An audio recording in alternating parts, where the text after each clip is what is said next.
तो प्रकृति में वर्षा के साथ आता है, प्रकृति में वर्षा के साथ आया, और फसल में मूली, गाजर, गेहूं, अन्न, इनमें वो जीव प्रवेश करता है और उसे माता पिता दोनों पाते हैं। तो सप्तम धातु वीर के रूप में परिणित होता है जीव। वो वीर कण के रूप में माता के उदर में जब प्रवेश करता है तो एक रात्रि में मां का और पिता का, दोनों का वो जो वीर मिलता है, उस रज और वीर के मिलने से एक कलल सा बनता है। 5 रात्रि व्यतीत होने के बाद एक बुदबुदा सा बनता है। 10 रात्रि व्यतीत होने के बाद एक बेर की सी आकृति होती है। फिर उसके बाद उसमें धीरे धीरे मांसपेशियां बढ़ने लगती हैं। 1 महीने में उसके सिर निकल आता है, 2 महीने में हाथ पांव अंगों का विभाग होता है, तीसरे महीने में नख, रोम, अस्थि, चर्म, स्त्री पुरुष के चिन्ह प्रकट हो जाते हैं। 4 महीने में मांसादि 7 धातुएं प्रकट हो जाती है। 5वें महीने में चेतना जागृत हो जाती है। जैसे अपने चेतना, ऐसे 5वें महीने में गर्भस्थ शिशु की चेतना जागृत हो गई। जीव है पर चेतना 5 महीने बाद मां के गर्भ में जागृत। अब उसे भूख लगती है, प्यास लगती है, वहां की तापमयी जलन, पीड़ा, छोटे छोटे कीड़ों के द्वारा काटना।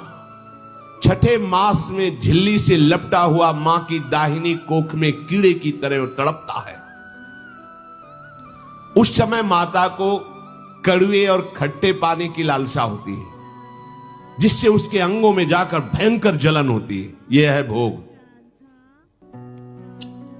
वो कृमि कीड़े की तरह तड़पता है। मलमूत्र के गड्ढे में बीच में झिल्ली में बंधा हुआ वो जीवात्मा सुकुमार तो होता है, वहां के कीड़े उसे नोचते छोटे छोटे, वो तड़पता है। माता प्रसन्न होती कि जब बच्चा हिलता है, बोले है उसकी दुर्गति हो रही, वहां भयंकर कष्ट पा रहा है। ऐसा क्लेश होता है कि क्षण क्षण में बेहोश होता रहता है। माता के खाए हुए कड़वे, तीखे, गरम, नमकीन, रूखे, खट्टे, यही पदार्थ पाने की इच्छा होती है माता, क्योंकि उसको भोग भोगना है। उसके कोमल शरीर में भयानक पीड़ा होती है जब माता ऐसे पदार्थ खाती है। गर्भाशय की झिल्ली में लिपटा हुआ, आंतों और मलमूत्र से घिरा हुआ सिर, पेट की और पीठ और गर्दन एक कुंडलाकार, ऐसे कंकण जैसा, ऐसी आकृति गर्भस्थ शिशु की होती है। पिंजड़े में बंद पक्षी के समान पराधीन, ना तो वो हिलडुल सकता है ना बोल सकता है। बड़ा असमर्थ दुख को भोग रहा है, चेतना पूरी है। इसी समय भगवान द्रवित होकर उसे ज्ञान देते हैं, गर्भस्थ शिशु को, सबको। जे उसे ज्ञान होता है तो सैकड़ों जन्म के कुकर्मों से याद आते हैं, सैकड़ों जन्म के। ओहो, ये मेरे कर्म का ही फल, मैंने ऐसे कर्म किए इसलिए दुख भोग रहा हूं। बेचैन हो जाता है, कैसे निपट पाऊंगा, सैकड़ों जन्म के कर्म जमा है। अब महान अशांति उसके हृदय में, उस शरीर में भयंकर पीड़ा। कुंडलाकार शरीर है, हिल भी नहीं सकता है, बस कीड़े काटते, बड़ी तड़पन, बड़ी जलन, भूख प्यास की जलन। अब एक और भयानक जलन हुई, उसे स्मरण हो जाता है कई जन्मों के, सैकड़ों जन्मों के पाप कर्मों का। 7वां महीना आरंभ हुआ कि ज्ञान का उन्मेष हो गया। अब प्रसूति वायु उसे चला रही है, तड़पता है वो। सप्त धातु में स्थूल शरीर से बंधा हुआ वो जीव भयभीत होकर के पुकारता है, अगर कोई भगवान है तो एक बार मुझे यहां से निकाल दे। वो विनय करता है भगवान से, कोई अगर भगवान है जिसने मुझे इस बंधन में डाला है, एक बार निकाल दे, यहां से जाके केवल भजन करूंगा। जीव कहता, जंतुरुवाच तस्योपशन्नमवितुम जगदिच्छयात् नाना तनोर्भुवि चलच्चरणारविंदम सोहम ब्रजामि शरणम रकुतो भयम में येने दृशी गतिरदर्श सतोनुरूपा। हे प्रभु, मैं बड़ा अधम हूं। ये ज्ञान भगवान की तरफ से गर्भस्थ शिशु को होता है। देखो, स्वयं वो इतना कष्ट पा रहा है, फिर जब आप गर्भ हत्या करते हैं तो आपका पाप कितना बड़ा होगा, सोचो। सब माताओं से विनय है, संयम से रहो, सावधान रहो। ये हत्या ऐसी नहीं कि तुम्हारे दान पुण्य से क्षमा हो जाएगी। ये जो भ्रूण हत्या है, गर्भ हत्या है, बहुत बड़ा पाप है। आप लोग अज्ञान के कारण इसको ध्यान नहीं देते, इसे खिलवाड़ समझते हो। कितना ज्ञान है। बेटी ही मां है, बेटी ही बहन है, बेटी ही पत्नी बनती है, बेटी ही किसी के जीवन को धारण करने वाली बनती है।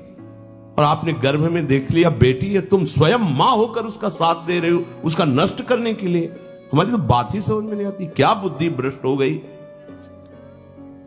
अगर पुरुष का इतना महत्व है तो बेटियां ना हो तो तुम्हारी कौन सी गति होगी, सोचो जरा। जीना मुश्किल हो जाएगा तुम्हारा। तुम पुरुष किस काम के रह जाओगे। तुम्हारा अर्धांग काट दिया जाए तो तुम कैसे होगे।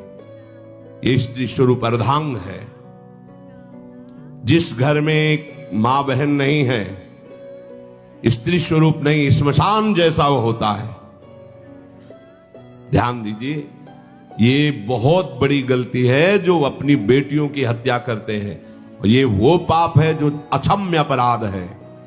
स्त्री हत्या करना शास्त्रों में बहुत बड़ा पाप कहा गया है। फिर वो तो बच्चा है, बिल्कुल नहीं। जिनसे हो गया है, श्रीमद् भागवत का सप्ताह मूल संस्कृत से सुनो और भगवान से प्रायश्चित प्रार्थना करो कि हे नाथ, भूल से गलती हो गई, दूसरा कोई उपाय नहीं। ध्यान से समझ लीजिए, तुम्हारे भ्रूण हत्या गर्भ हत्या के पाप को नष्ट करने में एकमात्र श्रीमद् भागवत समर्थ है, दूसरा कोई नहीं। कोई दान पुण्य तीर्थ स्नान तुम्हें क्षमा नहीं कर पाएगा। यह ऐसा महापाप है। अगर हृदय में जलन करके और मूल संस्कृत के द्वारा पूरी 7 दिन में भागवत श्रवण की जाए नियम से, तो भागवत समर्थ है, इस हत्या के पाप से भी आपको मुक्त कर देगी। जिनके ऐसे हत्या हो गई हो करवा लो, नहीं तो बुद्धि आगे भ्रष्ट करके तुम्हें हरि गुरु से विमुख कर देगा। ये पाप ऐसा नहीं कि तुम्हें 2-4 माला घुमाने से क्षमा हो जाएगा। ये महत अपराध है। सबकी समझ में नहीं आता, समझ जाओ, नहीं तो आप जहां भी हो वहीं से भ्रष्ट कर देगा। ये अपराध नष्ट नहीं होगा, श्रीमद् भागवत की कृपा से नष्ट हो जाएगा। यह हमें बहुत विश्वास है। श्रीमद् भागवत सप्ताहिकी यह है ही महामहिम। प्रीति योनि को प्राप्त धुंधकारी को सीधे भगवत पार्षद स्वरूप देकर परम पद में आरूढ़ कर दिया। केवल 7 दिन की मूल संस्कृत एक भी श्लोक नहीं छूटना चाहिए। अगर सप्ताहिकी का पारायण हो तो इस भ्रूण हत्या गर्भ हत्या से भी निवृत्ति मिल जाए। अब वो जीव भगवान को पुकारता है, मैं बड़ा नीच अधम हूं।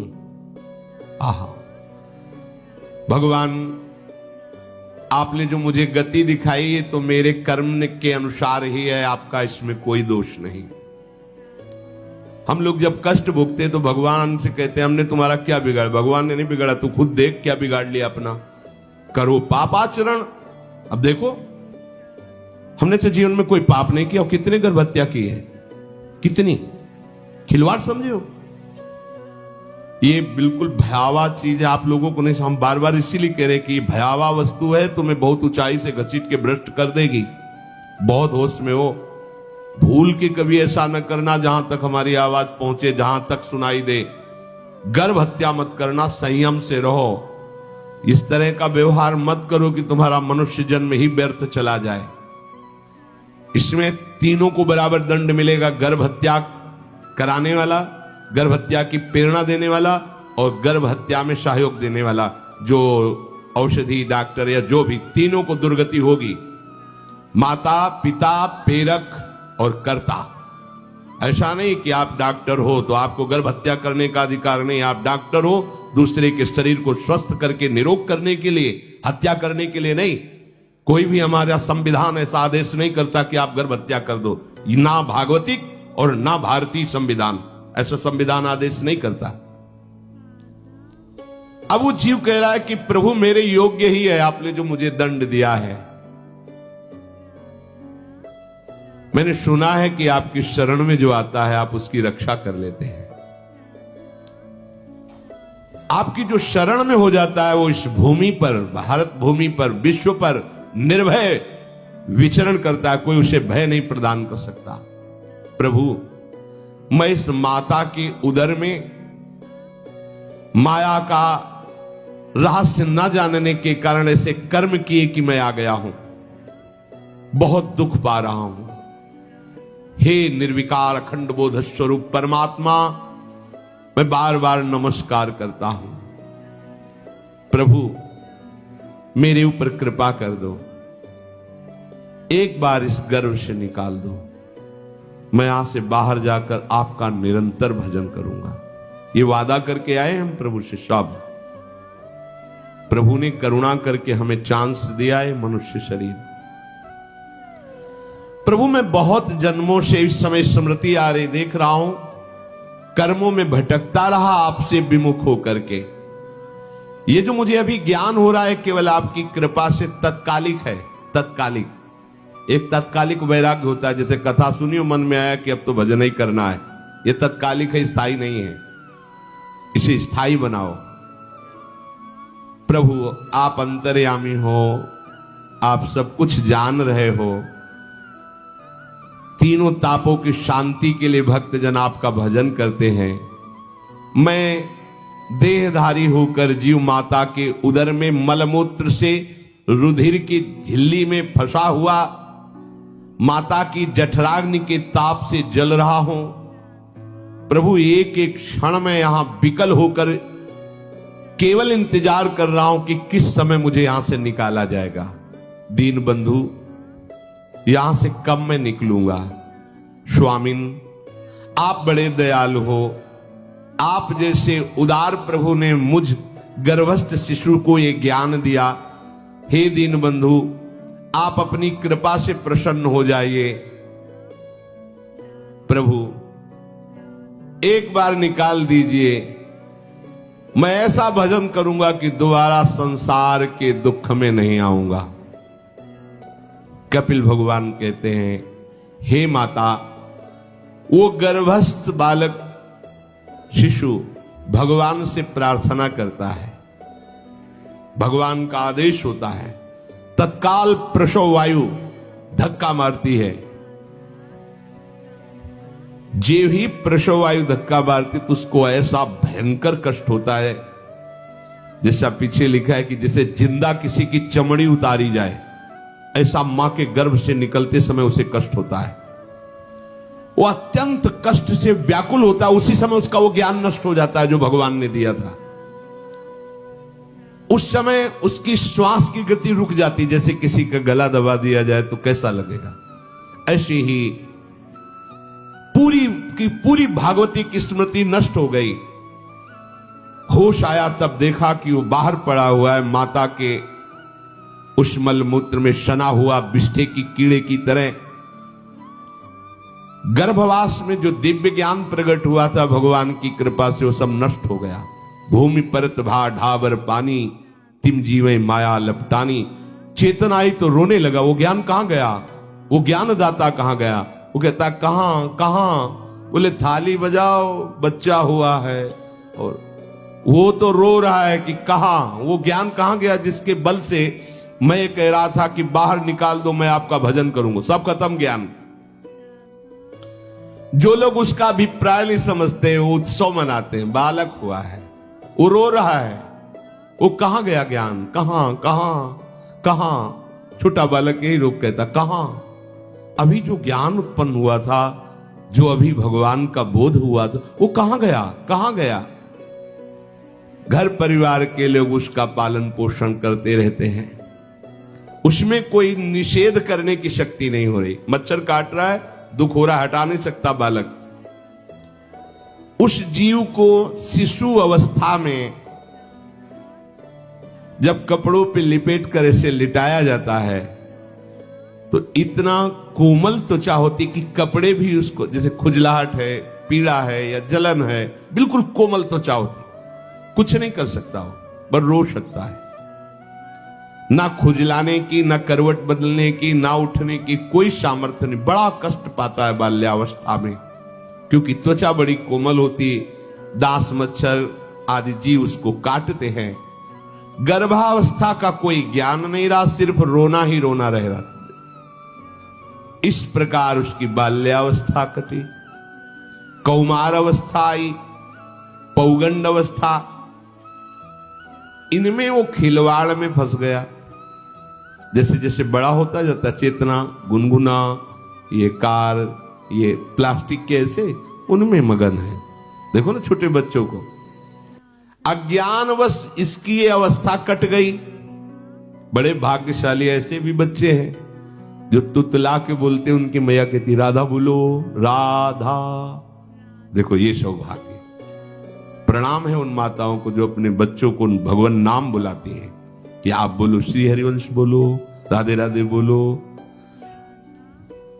धीरे धीरे उसकी युवा अवस्था पहुंची। इस समय उसके अंदर एक भूत सवार होता है। जवानी का भूत है, ये सबके सवार होता है। अगर मंत्र चल रहा है तो भूत नहीं चढ़ेगा, नाम चल रहा है तो भूत नहीं चढ़ेगा, नहीं तो भूत चढ़ जाता है। ये कुछ भी करवा सकता है भूत, भूत ही तो है ना। वैसे ही पंचभूत लिपट गए, ऊपर से जवानी का और भूत सवार हुआ तो जौवन ज्वर के ही नहीं बलकावा। जवानी में कोई भी ऐसा अपराध नहीं जो हो ना जाए। बड़ा भयानक इसमें स्वरूप होता है। इसमें केवल भोग, केवल भोग, एक ही दृष्टि रहती है, भोग भोगना। अज्ञानवश जब भोगों की प्राप्ति में बाधा पड़ती तो भयंकर वो क्रोध करता है, शोकाकुल होकर हिंसा कर बैठता है। जैसी घटनाएं सुनने को मिलती हैं, राक्षसी घटनाएं, ये भूत है जवानी का। जहां कामना में बाधा पहुंची, क्रोध, क्रोध में वो समझ नहीं पाता कि मेरे जैसा ही प्रिय शरीर उसका है जो मैं वर्ताव कर रहा हूं। सदेहेन मानेन वर्धमानेन मन्युना करोति विग्रहम कामी कामेष्वंताय चात्मनः। जैसे जैसे देह बढ़ता जाता है, पुष्ट होता जाता है, वैसे वैसे भोग वासना और अभिमान बढ़ता जाता है। वो काम परवश होकर अपना नाश करना शुरू कर देता है। यौवन, वो फिर खोटी बुद्धि वाला वैसे ही पाप करने लगता है जिन पापों के कारण उसकी दुर्गति हुई थी, नरक आदि की, और मां के गर्भ में आया था। देहाभिमान वश निरंतर मैं करूंगा, मैंने भोगा, मैं वो भोगूंगा। उसे ये ज्ञान नहीं रहता कि मैं वादा करके आया हूं कि भजन करूंगा और इस संसार से मुक्त हो जाऊंगा। भूल गया। इसी शरीर से उसको फिर भयंकर कष्ट भोगने पड़ेंगे। इसी का नाम संसार चक्र है। अगर कहीं उसे सत्संग मिल जाए, सन्मार्ग में चल दे, तो माया भेजती है दो प्रकार के लोग उनको भ्रष्ट करने के लिए। एक जिह्वा रसेंद्री को और एक उपस्थेंद्री जनेंद्री के भोगों का समागम भेजती है। फिर ही भोगो। ध्यान रखना, शास्त्र है, सत्य एक एक अक्षर है। जब किसी को सत्संग मिल जाता है तो सत्संग का प्रभाव होता है भगवत मार्ग में रुचि पैदा करना, प्रभु अच्छे लगना, प्रभु का नाम जप करना, सत्य मार्ग में चलना। जब तुम सतमार्ग में चलोगे तो दो प्रकार के लोग भेजे जाएंगे। बढ़िया हलवा, बढ़िया खीर, रबड़ी, लो प्रभु, पाव, आरोगो, रसेंद्री और फिर जनेंद्री। फ्री, कोई परेशानी नहीं, भोगिए आप। फिर वो ऐसे विषयी पुरुषों का संग करके वैसे ही पहले की तरह फिर पाप करने लगता है। बहुत होश में, बहुत होश में। इनको ऐसे लोगों का संग कराया जाता है जिससे सत्य, शौच, पवित्रता, दया, संयम, लज्जा, क्षमा, यश, मन इंद्री का संयम, ये सब सद्गुण नष्ट हो जाएं, ऐसे लोगों का संग कराया जाता है। ऐसे लोग बहुत हैं। वो आपको पैसा खर्चा करके वो आपको भोग दिलाएंगे, भोगो। भैया आप इनके लिए नहीं भगवत मार्ग में आए हो, आप प्रभु की प्राप्ति के लिए आए हो। बच्चों सावधान हो। ये देखो शास्त्र कह रहा है रसेंद्री और जनेंद्री दो की सुविधा देने वाले लोग मिल जाएंगे। अत्यंत सोचनीय मूढ़ देहात्मदर्शी ऐसे असत पुरुषों का संग करके भ्रष्ट हो जाता है। अच्छा वो आग लगा दिए, वो चल दिए, फिर नहीं देंगे। कुछ लोग ऐसे होते हैं कि 10 दिन अपने पैसे से आपको नशा करवाएंगे, फिर इसके बाद तुम्हें उनके पैरों में गिरना पड़ेगा, फिर मांगने से भी नहीं देंगे, पहले फिर ही देंगे। आदत बिगड़ गई। ऐसे लोग मिलेंगे, मुस्कुराएंगे, हंसेंगे, आपको गले लगाएंगे, आपको लगेगा जीवन का सार मिल गया, फिर इसके बाद जूते चलाएंगे, गली में नहीं देखने देंगे। अब तुम्हारी वृत्ति बिगड़ गई, तुम उधर ही ताको, होश में होश में। इस जीव को किसी और के संग से ऐसा बंधन, ऐसा मोह नहीं होता जैसा कामिनियों के संग से होता है। भगवान कपिल देव जी कह रहे हैं न तथास्य भवेन्मोहो बंधश्चान्य प्रसंगतः योषित संज्ञाद यथा पुरुषो यथा तत्संग संगता। कामी पुरुषों का, कामिनियों का संग जैसा परमार्थ भ्रष्ट करता है वैसा और किसी से नहीं हो सकता। इसलिए तुम इतना अपने को मत साधक समझ लो कि हमारा कौन बिगाड़ सकता है। उदाहरण में दे रहे हैं प्रजापति स्वाम दुहितरम दृष्ट्वा तद्रूप धर्षितः रोहित भूताम शोनवधा वदृक्ष रूपी हतत्रपहा। स्वयं प्रजापति भगवान ब्रह्मा जी ने अपनी पुत्री को जब देखा, प्रसंग आता है सरस्वती जी, बहुत सुंदर सरस्वती जी है, तो अपने को संभाल न सके। उनके रूप लावण्य और यौवन के स्वरूप को देखकर भगवान ब्रह्मा जी आकर्षित हो गए। इसलिए दूसरों की तो बात ही क्या है, हम सब ब्रह्मा के ही बनाए हुए हैं। वो आकर्षित हो गए। इसलिए बलम में पश्चिमाया स्त्री मैया जैनो दिशाम या करोति पदाक्रांतान भूर्विजंभेण केवलम। हे माता मेरी माया का बल देखो, जो अपने पैरों से विश्व को कुचल सकते हैं, ऐसे दिग्विजयों को अपने पैरों के नीचे कुचल दे, वो मेरी माया है। देखो बलम में पश्चिमाया स्त्री मैया जैनो दिशाम, जो 10 दिशाओं पर विजय प्राप्त कर सकते उनको भी घुटने टिकवा दे, ये मेरी माया है। संगम न कुर्यात् प्रमदा सुजातु योगस्य पारम परमारुरुक्षुः मत्सेवया प्रतिलब्धात्म लाभो वदन्ति या निरय द्वारमस्य। श्री भगवान कह रहे हैं अहो मेरी इस माया का बल देखो। इसलिए जो मेरे को प्राप्त करना चाहता है, योगारूढ़ होना चाहता है, भजन में आगे उन्नति चाहता है, उसे चाहिए जो तुम्हें भ्रष्ट करने के लिए इशारे करे, चाहे स्त्री हो चाहे पुरुष।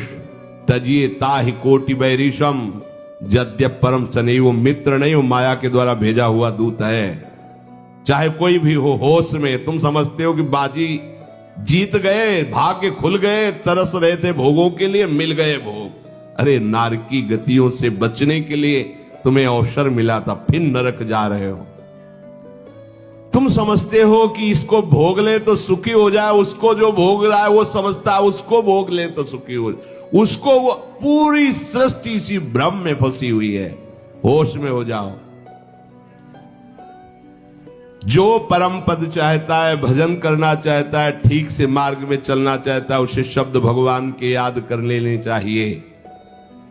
चाहे वो स्त्री हो चाहे पुरुष, जो तुम्हें गंदी बातें सिखाए, गंदी बातें दिखाए, गंदी बातें करने के लिए प्रोत्साहन दे, जाके संग कुमति मति उपजय करत भजन में भंग तजोरे मन हरि विमुखन को संग। गृहस्थ हो तो धर्म के अनुसार अपनी पत्नी मात्र में सीमित रहो। ये उद्दंडता तुम्हारा नाश कर देगी। ये जो आज नई रीतियां चल रही हैं, ये भगवान ब्रह्मा जी ने अपने पुत्रों को बुलाया। चारों युग ये पुत्र हैं भगवान ब्रह्मा के, सतयुग, त्रेता, द्वापर, कलयुग। सतयुग से कहा भाई हमने रचा है नरक, तुम्हारा स्वभाव सत्य में स्थित होना है, इसलिए हमारी आज्ञा का पालन करो कि नरक खाली भी नहीं रहना चाहिए। तो उनका पिताश्री, जब हमारा स्वभाव आपने ही रचा है तो मेरे राज्य में कोई नरक जाए, भूल चूक से किसी को नरक नहीं जाने देंगे। त्रेता से कहा तो उन्होंने कहा कोशिश करेंगे अपने बड़े भाई का अनुगमन करने की। द्वापर से कहा तो उन्होंने कहा कोशिश करेंगे आपकी आज्ञा का पालन करने की। समझना। लेकिन जब कलयुग आया तो मुस्कुरा के बोला, पिताश्री जैसे बड़े भैया ने कहा मेरे राज्य में कोई नरक मेरी जानकारी में नहीं जा पाएगा, ऐसे ही मेरे राज्य में कोई स्वर्ग या परम पद मेरी जानकारी में नहीं जा पाएगा। मैं सीधे हाउसफुल करूंगा नरक। देख लो ना, शराब पीना, व्यभिचार करना, जुआ खेलना, चोरी करना, हिंसा करना, ये इसके प्रधान स्थान है। ब्रह्मा जी से कहा आप चिंता मत करो, जैसे बड़े भैया कहते हैं कि हमारे राज्य में कोई नरक नहीं जाएगा, ऐसे हम आपको वचन देते हैं। अगर हमारी दृष्टि पड़ी तो न स्वर्ग जाने देंगे न परम पद में जाने देंगे। तभी महाप्रभु कहते पाए जान जगत में सब जन कपटी कुटिल कलयुगी तंचु। कलयुग ने सबको देख रखा है, सबको अधीन कर रखा है। अगर बच सकते हो तो एक हरिनाम है, राधा नाम है, जो कलयुग का प्रभाव नहीं पड़ने देगा।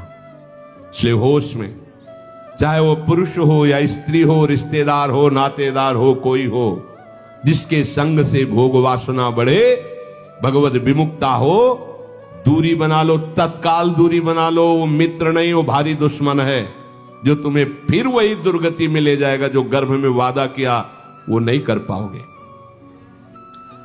भगवान कह रहे मैं इसलिए मना कर रहा हूं कि ये खुला हुआ नरक का द्वार है। वदंती या निरय द्वारमस्य, निरय माने नरक का द्वार, अस्य माने ये भोग विलासिता खुला हुआ नरक का द्वार है। इसका भाव ये है कि इसमें सुख तो है नहीं, सुख भासता है। भासना और है में अंतर है। जैसे रेत में हम देखते हैं सूर्य की किरणें पड़ने पर निर्मल जल भासता है, और प्यास के कारण हम दौड़े तो वहां बालू ही मिलेगी, फिर आगे भासता है, फिर भागे तो फिर भागने से प्यास बढ़ती जाती है, पानी मिलता नहीं। ऐसे ही परस्पर आकर्षण में सुख भासता है, होता नहीं। जब हम उसको स्वीकार कर लेते हैं तो एक मन में उदासी आती कि यहां वो तो मिला नहीं जो चाह रहे थे, तो वो दूसरा दिखाता है, वो आगे, वो उधर गया तो फिर वो पूरा जीवन नष्ट हो जाता है।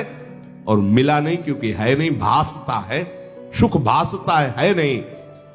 प्रभु में सुख भासता नहीं, प्रभु में सुख है, भासता नहीं है। इसलिए जो भासता में लगे वो प्रभु में नहीं लग पाते, क्योंकि यहां भासता नहीं है, वहां भास रहा है, और है नहीं।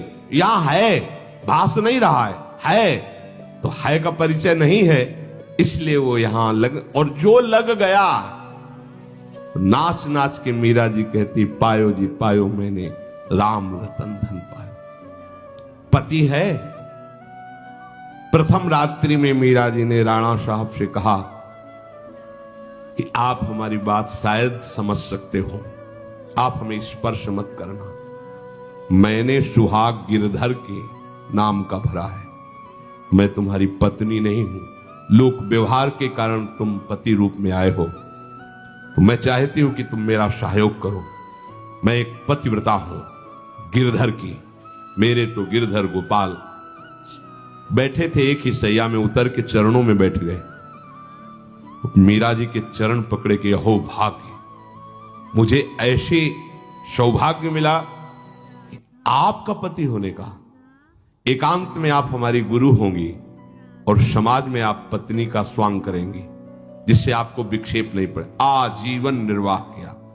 एकांत में गुरुवत मीरा जी के प्रति व्यवहार करते राणा साहब, और व्यवहार में मीरा जी पत्नी जैसा व्यवहार में बाहर और अंतर में ऐसी सदगति हुई राणा की जो बड़े बड़े योगियों को दुर्लभ है।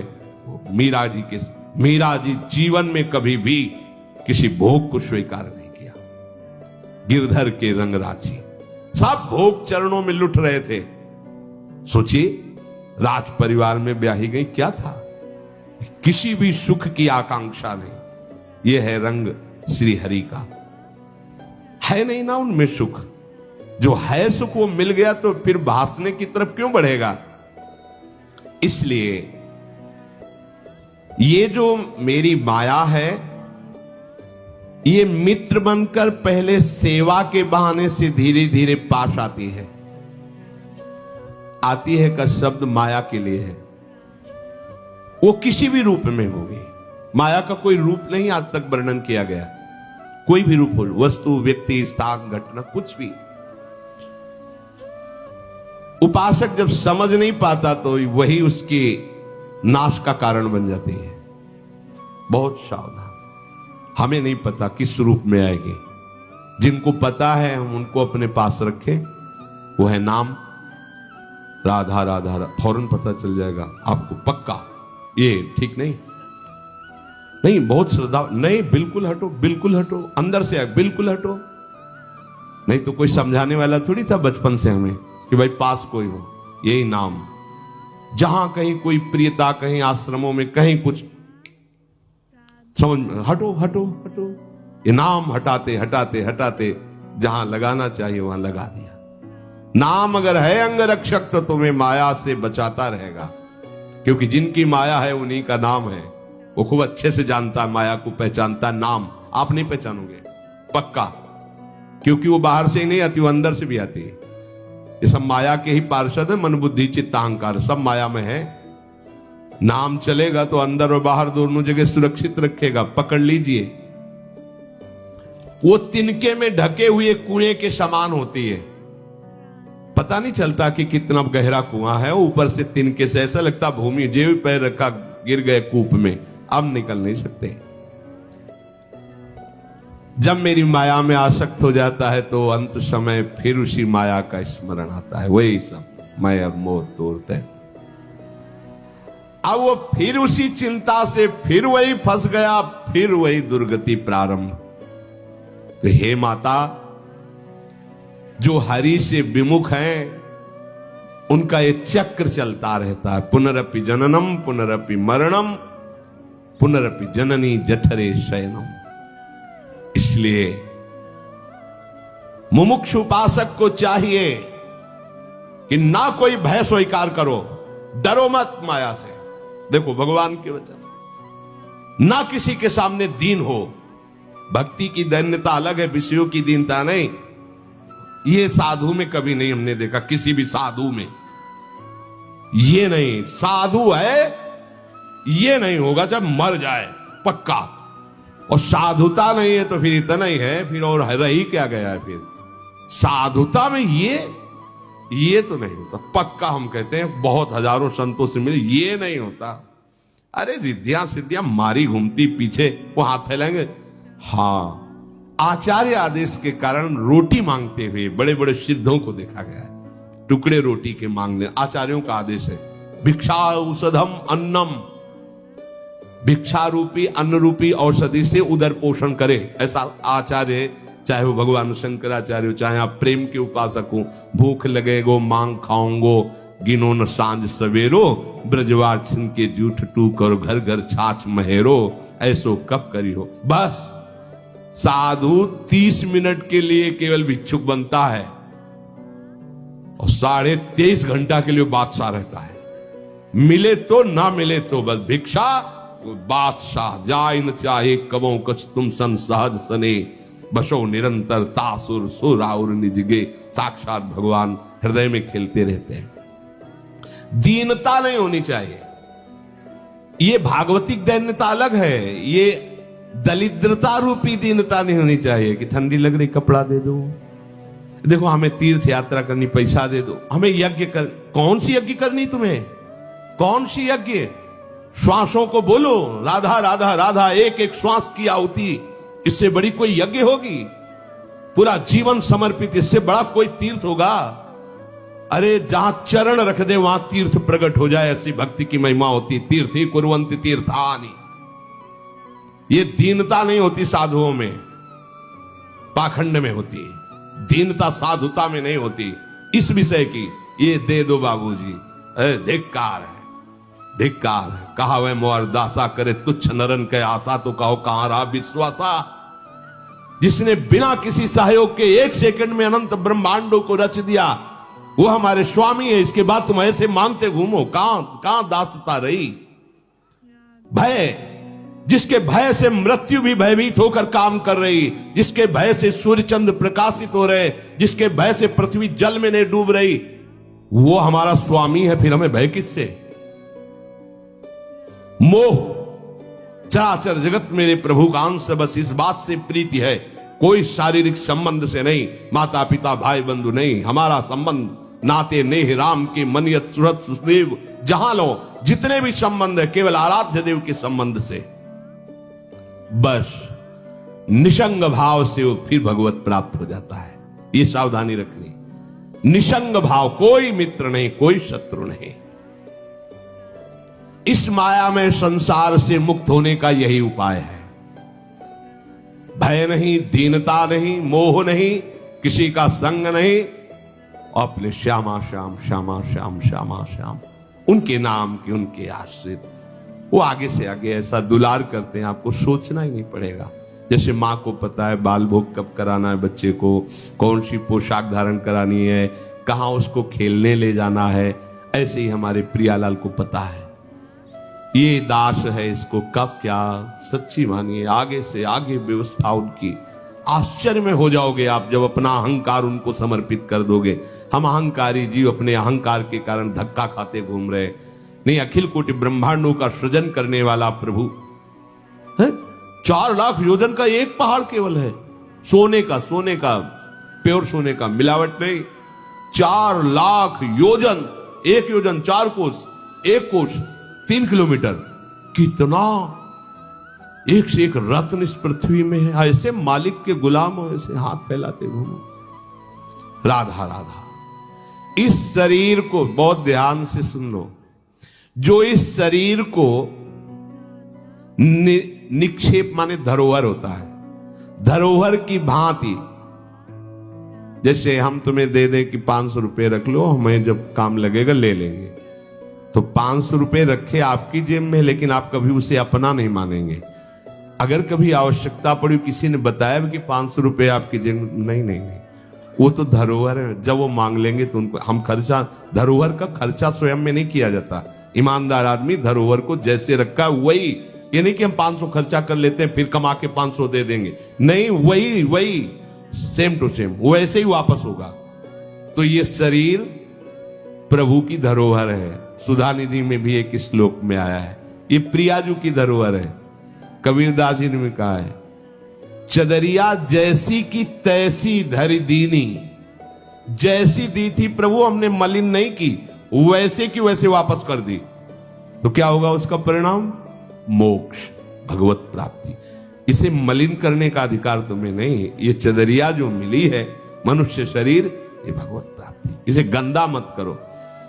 शरीर को धरोहर की भांति रखकर, ये गुरु की संपत्ति है, ये इष्ट देव की संपत्ति। तन वांग मनोभिरमलई सोहम तविवासिता। ये शरीर, ये मन, ये वाणी हमारे गुरुदेव को समर्पित, उनकी आज्ञा के अनुसार चलना है। तो क्या होगा? अनासक्ति बढ़ेगी, किसी से कोई राग नहीं। अनासक्त होकर वो भगवत प्राप्त हो जाएगा। एक ही उपाय समस्त दुखों से बचने का, माम उपेत्य। जो मेरे आश्रित हो गया, मेरा भजन करता है, पुनर्जन्म नहीं होता उसका। क्योंकि दुखालयम शाश्वतम, संसार में वही जवानी, वही बुढ़ापा, वही रोग, वही योनियों में भटकना। थोड़ा तो थक जाओ। तुम्हें नहीं चाहिए दिव्यता तो कम से कम इतना समझ लो।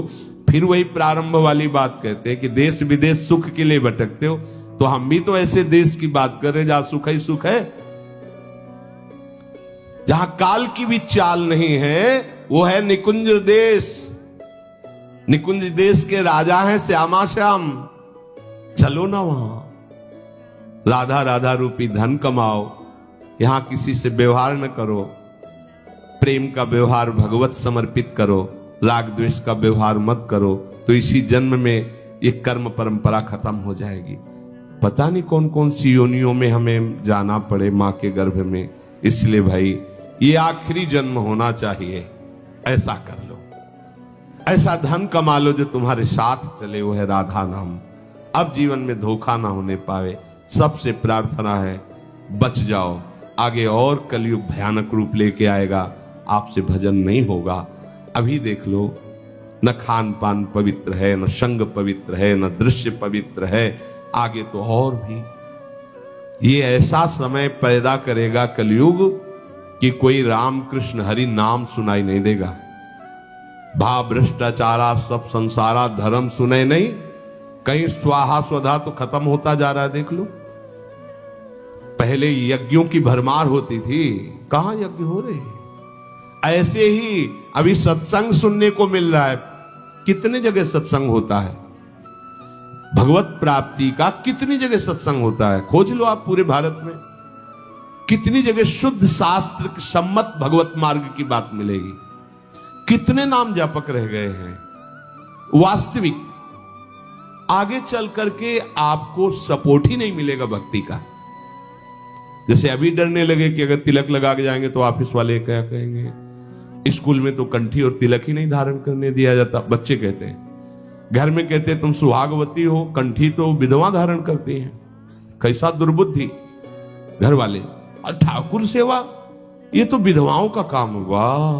सच्ची सौभाग्यवती वही है जिसने ठाकुर सेवा स्वीकार कर ली। सच्चा मंगल सूत्र कंठी ही है जिसने हरि का पहन लिया। कैसी मंद बुद्धि है लोगों की। ऐसी मतलब सौभाग्यवती भी कंठी पहन सकती है, तो हमें लगता है इससे बड़ा दुर्भाग्य क्या होगा, हम इसे सौभाग्य मानेंगे।